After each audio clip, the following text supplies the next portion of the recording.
I'm pleased to sponsor the Alternative Interview.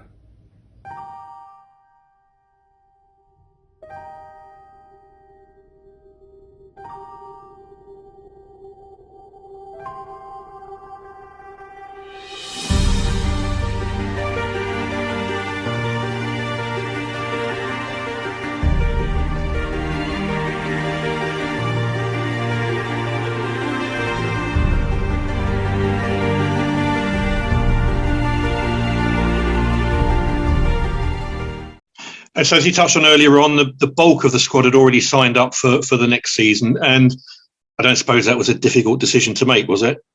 No, it wasn't hard. I mean, we were that year wiser than we were the year before. I think we were a bit naive at times in the first season in terms of decision making. Like I said, example, no, I'm not having a go at Jim, but like just that little decision, kick out for a throw-in rather than trying to turn and play. We were a bit naive in certain games, which cost us points. And for everyone to sign on, you kind of thought, okay, I think Lincoln and Forest Green went up, maybe. I think they did, yeah. I think Forest Green, I think playoffs, that's right, yeah. Up in the playoffs. So, yeah, Lincoln and Forest Green went up. Yeah. And you're thinking, okay, there's two big dogs out of the picture. And I can't remember who came down, but I remember thinking they weren't the greatest of teams, you know what I mean? Not whoever they were, but in terms of a big club like Lincoln, Forest Green and Tranmere, you're thinking, all right, they'll be in and around it, but they're not going to run away with it. Mm-hmm. So, again, it was, like you said, a no-brainer for everyone to sign on and go, okay, let's give it a right go again and see what happens this season. And, it ended up going all right, I guess. Made the playoffs again. So talk about the influence of, you talked about Gary Waddock, but about Gary and James Rowe as a management team, because you went on to play with James, obviously, at Gloucester when he was there. And what was the effectiveness of them together? I think they kind of complemented each other.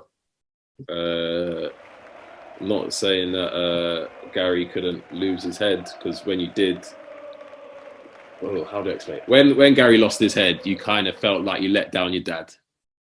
Put it that way. Like, and when he did lose his head, you knew, all of you, you'd done something wrong. Okay, so with James Rowe, we could be winning and he'd go mad about one small detail, which, and you're just like, we're winning 2-0. He goes, yeah, but that's important because if it happens again, they might score. And scenarios recreate themselves in different games. Like, you might not think it does, but it does. And then he'll remember it. So just say we played a game on Saturday and a cross came in and someone wasn't in a position and Coley saved it. It could happen again 2 weeks later and they score and he'd be like, I told you. That's why I lose my head. Like, his attention to detail is unreal.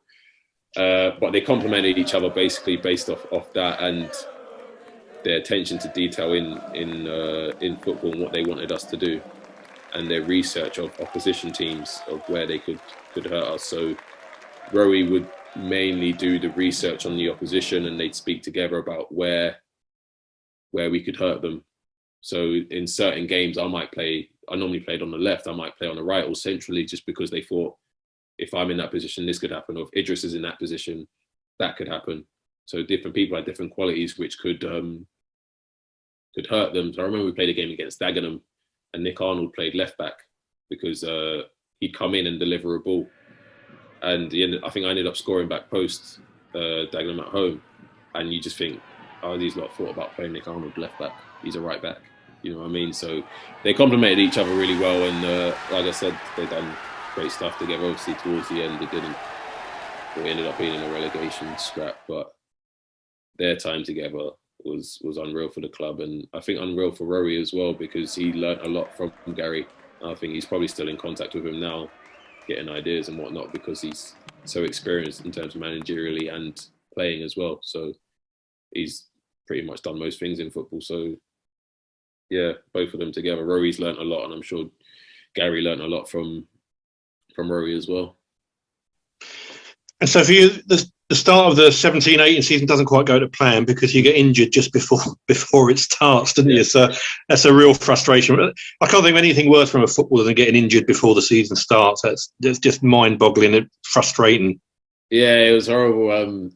Again, I remember it like it was yesterday. Van Persie scored a goal. I can't remember who it was against, but it was for United. They sealed the title that year. It was come over his shoulder, and he's volleyed it across goal. Right, and I can't remember. We were playing small-sided games again a day before a pre-season game. A ball's coming over my shoulder, and I've gone to do the same thing. But as I've gone to strike it, the ball's actually clipped my shoulder. So the ball's moved to where I thought it was going to land. And I've missed the ball, swung, kicked the air, and hyperextended, and just felt something pop near my knee, in and around my knee. And I was on the floor. Everyone's laughing at me like, "Oh, get up, what's wrong with you?" Blah blah blah.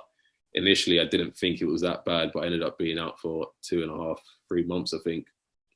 Ended up being more serious. Didn't need surgery, which was a bonus. But yeah, kind of shot myself in the foot there, trying something so extravagant. But yeah, it wasn't the best time because I was used to playing, like you said, most games. I think I missed 4 games, like you said. I used to play most games, and I'd rock up every game, and I'd just sit there and watch. And we were winning, so it wasn't that bad. I think we lost only 2 in that period. But again, for me, I didn't feel like a footballer, if you know what I mean. Everyone's going out and training, and then you're either in a physio room or in a gym. You're not really with the boys. And at that point, not a lot of people were injured anyway, so I was normally on my own. And lads will go out to training, and there'll be stories about training, or this happened in training, that happened in training. You didn't feel like you can get involved in it. So a lot of the time, it was just me and Russ trying to get back fit, and eventually I got there in the end. But it wasn't the best 3 months. But yeah, the team was winning, which was the main thing for me, because the team's losing, you kind of feel like, oh, there's something I could do here. But at that time, obviously, there wasn't. Because we were winning, it didn't really affect me as much as maybe it could have if we weren't winning. And talk a little bit about Russ Class, because Russ is one of those sort of unsung heroes, isn't he, behind the scenes, you know, the physio or medical, whatever they call them. But he was, you know, I think if I remember rightly, around about the time there was quite a few injuries, and I think Nick Arnold had a bad injury as well, didn't he? So he was out for a long time, and Russ was for many, many years, did a terrific job at Aldershot, and I think sometimes they get forgotten, people who are sort of in the background. Oh, I can't forget anyone at Aldershot, from like people that worked at the bar to like people making teas to Big Steve, like Kit Man. I remember everyone, and no, Russ was unreal. Honestly, he done everything in his power to try and get me back as quickly as possible in terms of sorting out scans and all sorts, literally things that people don't know about, like scans, and literally just little things like giving me a massage one day when I felt tight in a certain area, so I was able to move a bit better. Or literally sometimes before games he'd have to give out about 10 rubs, and you're thinking his hands must hurt, and now he's got to sit on the bench and be live in case anyone gets injured. But he was unreal, honestly. A great physio, a great man, a great character to have in the change rooms as well. But yeah, like I said, unsung hero. The season we made the playoffs. We probably had loads of injuries, and no one will say, "Oh, the physio done really well, didn't he?" No, but little niggles and that, and he'd help the lads. He'd strap-ins galore every day, coming in, first one in, last one to leave. You can't say anything bad about Russ. What a great guy, and I hope he's doing well. I'll probably drop him a message now you've mentioned him. And so you got back. You came through, and you made a number of appearances, scored in 3 successive games, wins at Hartlepool and Bromley, and at home to Wrexham, and things are flying again up until Christmas. Then the festive, I think, double against Woking, which is always goes down with the fans, and then a win at Dover before you get looking elsewhere, or with Bristol Rovers. We'll come to the Bristol Rovers thing in a minute, but talk about that period coming up from Christmas and the Woking and the Dover games, and you're back in the first team frame. Again, it was one of those, we kind of built up that confidence again. Everyone was fit, everyone was firing. I think Iddy ended up leaving. Kundai obviously went to Celtic, but the core of the team was still the same. So we done really well leading up to that. Obviously, the Woking games everyone looks at. We won at home. Was it 3-1? I think it was 3-1. Sham scored twice, and then Manny scored, I think. Was it 3-1? I think it was 3-1. Don't take my word for it, but it was 3-1. I remember because we had the whole. Didn't have the goals anyway, so yeah, right. we done the whole thing where Manny scored, and we all done that little celebration. But we all it's silly. Like, we talk about things that we watch and little things. I think Sham's one was like the pig of Shrek, and the end of Shrek 1, he goes like that. When Eddie Murphy's singing like "Dance to the Music," some sort of song like that, and the pig's going like that. Manny was a film, and they were throwing spears, and then mine was like, I think it was a film called Honey's a dance film, and they just kept going like that, and we just put it all together and randomly just come up with that celebration.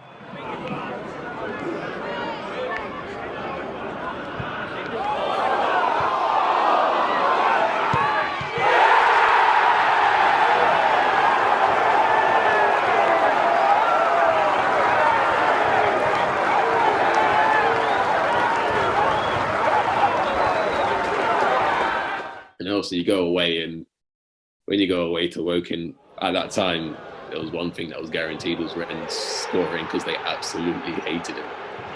Obviously, everyone knows why, but yeah, they absolutely hated him. So it just made it every time we played him away. I think we played him twice when I was there away, and he scored the winner both times.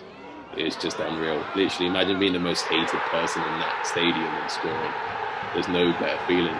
And yeah, with Rennes, it was unreal. So again, yeah, the Dover game as well. Nicky Kabamba came in, signed on loan, and he scored the winner in that game as well. And I remember saying to him before the game, look, I know you're on the bench. You wanted to start. Obviously, everyone wants to start.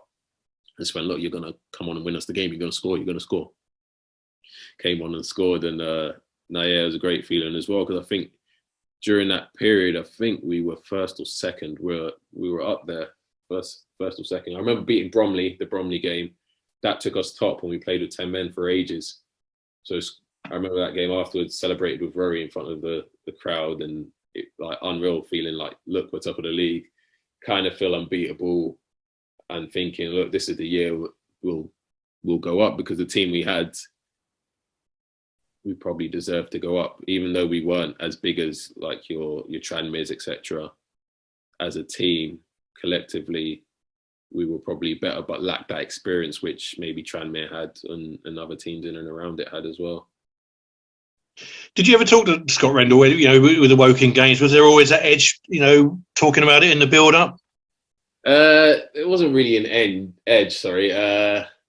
He kind of just thought, look, it's Woking, I'm going to score in it. That's how confident we were, though, in terms of as a team. Rennes just thought, look, I'm going to score in this game.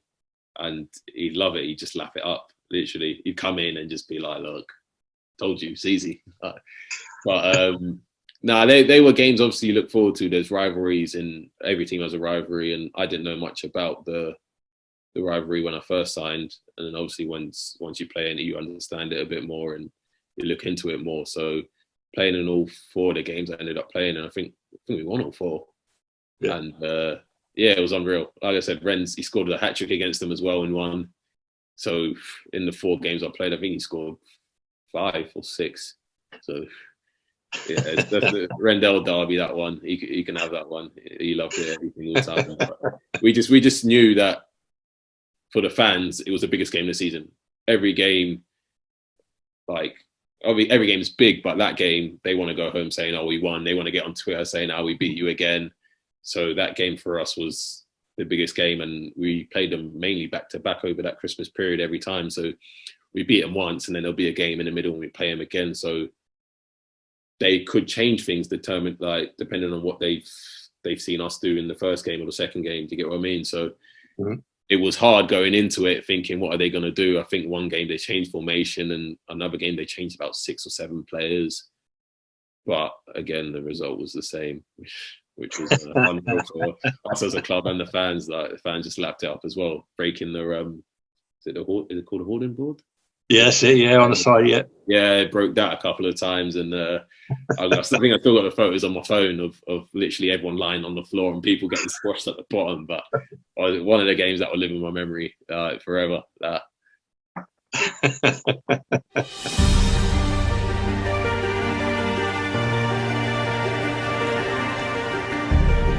I might not have a job next year if you guys don't back up your ideas. I've done everything for you. Go out there and give me something back.